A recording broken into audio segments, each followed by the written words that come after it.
Hi guys, welcome to today's video. In today's video, we're back to our alternate Future of Europe series. It's been a bunch of days. It's been over 10 days since the last video of the series. And the European Defense Pact is growing weak and wary of each other. With a few areas, I thought this makes no sense, that's weird. Demilitarized zones were put, but it's missing here. That's confusing me. Why didn't I do that? Maybe that seems like perfect for them. But Russia's trying to get back these demilitarized zones, but they see one thing, the weakening position of the European. And suddenly, Poland and Germany start having disputes over their borders and blaming each other for the problems until one stick is stirred too far and Poland and Germany strikes back saying no, and Poland breaks the back of the camel, as they said. And yeah, as we can see, the two. One calling them the New Europe Order, the other calling them another name. But Romania sees this opportunity and joins the red team, even though they're not a part of the pact. They see this as a prime opportunity to strike Bulgaria. And so does Serbia and Ukraine. Romania makes advances. They're small, but good. Yugoslavia makes much bigger advances, so they're probably going to get more out of the war if the red team manages to win. And Poland makes an advance into Germany. They managed to take Kaliningrad, which Germany took from Russia. And Denmark pushes south into Germany. And Belgium pushes into Luxembourg and Germany. This might not be forever advances as the Roman League joins. Probably. It's thinking of joining. They haven't joined yet. With Russia marching troops into their Ukrainian demilitarized zone, they push troops into their Baltic area, and they push troops up here, which threatens the position of many of the nations. With advances into Sweden and Finland. And they move away from Oslo. They make an advance towards Stockholm, and then they move up north of the city. And then they move down here. And so, yeah. So this was a mistake as Sweden's now ready to move its troops, encircling about 50,000 troops here. Another like 20,000. And the Norway front in the south has collapsed, which is a big deal. And Finland is ready to send troops into the north because they're really good at advancing in cold areas for some reason. And as they advance through mountains, it runs us down by how well they do it. But in those areas, they're just large. They're basically a power, but not a power. As they march across southern Norway, with the capture of Oslo, all Norway's resistance starts collapsing. In the south area, but in the north, it's not really. Norway isn't falling fast, but it has fallen, if that makes sense. And well, the official capitulation of Norway happens now. Happens not now, but now. And why do they capitulate? Because, well, they have nothing left to fight for. Which just infuriates Denmark, because now Denmark has lost a front. Which could, in the worst case situation, allow Sweden to enter Denmark, which it probably will. With Yugoslavia also working on the Austrian front, along with Hungary. We're also surprisingly working on the Czech front, surprisingly. But Germany builds up the forces to make a counter-offensive towards Yugoslavia. And they build up troops to make a counteroffensive here. And with the help of Norway, they managed, not Norway, the Netherlands, they managed to move troops into Belgium. This being unfortunate because the red team has lost a front. Again. With Poland being pushed back, but Poland also pushing Germany back, beginning to look more and more like a stalemate. With Bulgaria still getting pushed back. Bulgaria being pushed to the brink of collapse. With Albania realizing they made a terrible mistake as they fall. Bulgaria is basically disappearing. But now, the Latin Empire steps in. They have a specific goal. They want Latin lands, like lands that have Latin speaking, like Latin languages, which are also Roman languages, which include French, Portuguese, Italian, Spanish. Basically, oh my god, I just realized this looks like a Roman Empire. As they basically claim Portugal as part of theirs now. As they just took over Portugal, and now they're claiming annexation. Which is crazy to think about how strong they are. They even invade Belgium and some of Germany.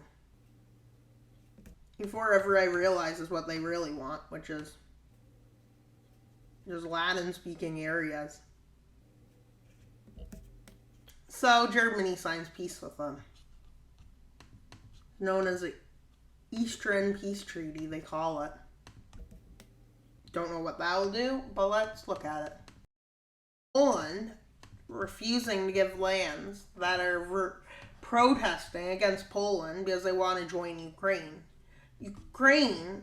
Poland is getting wary at Ukraine because of this and blaming them, which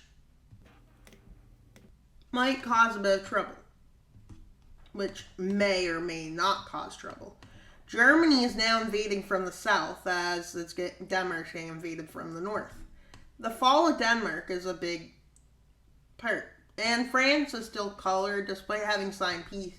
Now France has Wallonia, what they own from Germany, and Portugal.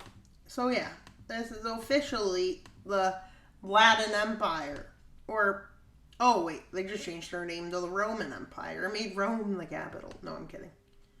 But yeah, that's pretty much the Roman Empire, just under a different leadership. And the protests in Poland erupt into more violence, which causes Poland to declare war on Ukraine. Germany tells Ukraine to just join their side, and the world is terrified at this. As these lands just become official Ukrainian gains, basically. As Poland did not like how they're now fighting a two-front war. You know who else doesn't? The Baltics. And Russia.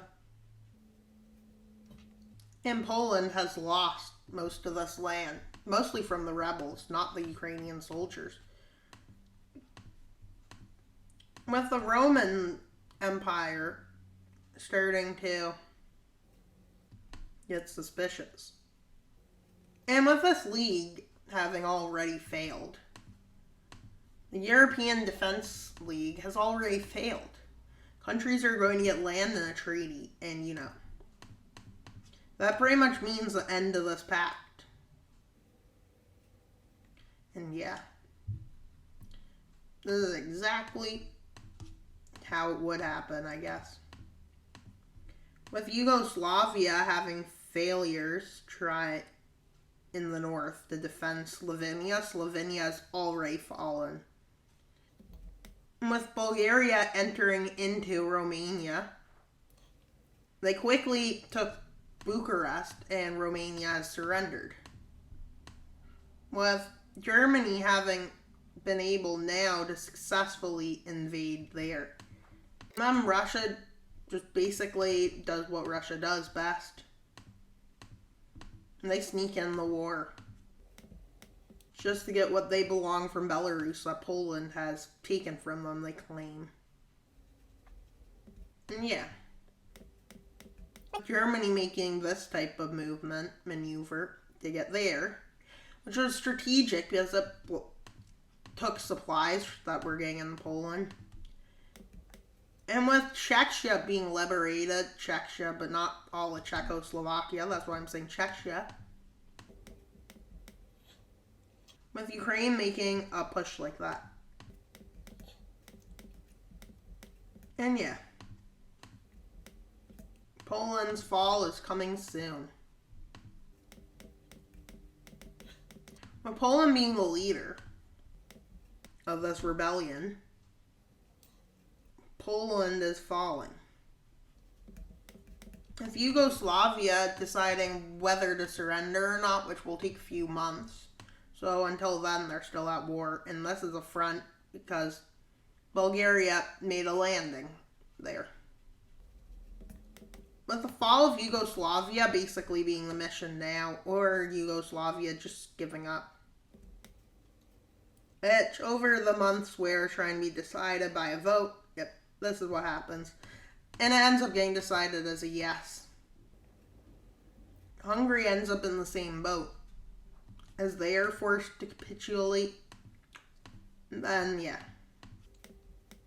They plan on giving Romania some land, despite Romania being part of the bad guys in the treaty. And as Poland gives up, the Treaty of Warsaw is signed and will change this alliance. Meaning all of these countries are no longer in it. There's probably going to be a few countries just leave, like Ukraine. And let's see the treaty. There's a new pact signed called the Berlin Pact to make up for the loss of the last pact. But many countries are still hungry for power, which include Ukraine, Russia, Germany, the Latin Empire, and basically everybody who exists on this planet at this point does. Even places that lost their identity, basically lost their countries, or you can't even see them, like Moldova, they're still want independence. So does Austria sometimes wants it, I guess. With Russia declaring war on these countries. And the Ottoman Empire agrees and joins too, as they march in side by side. This new Europe is a hostile place. It's not a friendly place, it's hostile. These two nations are hostile towards each other, but they're still working together because the goal is not friendship, but conquest. Having some friendship at this point, but is it going to last? And Russia creates an alliance, which they invite other nations to join, but they just wiped out 3. Right now, Iran and Turkey join. Okay, that's not right. But yeah. But they get Hungary interested. And Serbia gets interested. Iran is interested, but Turkey isn't. With the Turkish leadership having a different idea. Black Sea, Mediterranean domination. Because they know that these countries are going to come to someone's invasion, just not who, or when, or why. With Bosnia joining and Croatia joining out of fear of their neighbors. And thank you for watching today's video. I hope you enjoyed this part of our Alternate Future of Europe series. And thank you for watching. That's all for today's video. Wild Mapper out. But not until you subscribe. Why should you subscribe? Because we're 13 subscribers away from our goal of 800 subscribers by August 1st. Thank you for watching. And that's all for today's video. Wild Mapper out. But not until you subscribe.